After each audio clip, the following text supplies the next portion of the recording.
In order to add together two terms that both contain roots, each of the terms has to have the same root type and the same radicand. In this question, however, while we have two square roots, we have one radicand of 8 and one of 18. Because 8 and 18 are not prime numbers, we can factor them out within their root and see if we can simplify the roots and perhaps end up with two root types and radicands that we can combine with addition.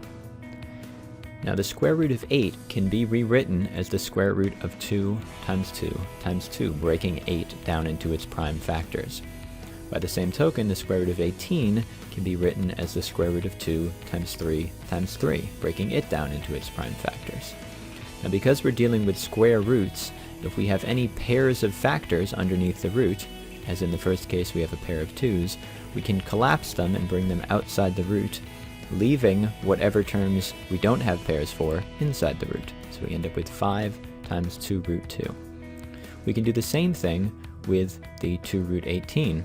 If we have any pairs, in this case we have a pair of 3's, we can collapse them and bring them outside the root, and then leave any term that did not get factored out inside the root, leaving us with 2 times 3 root 2.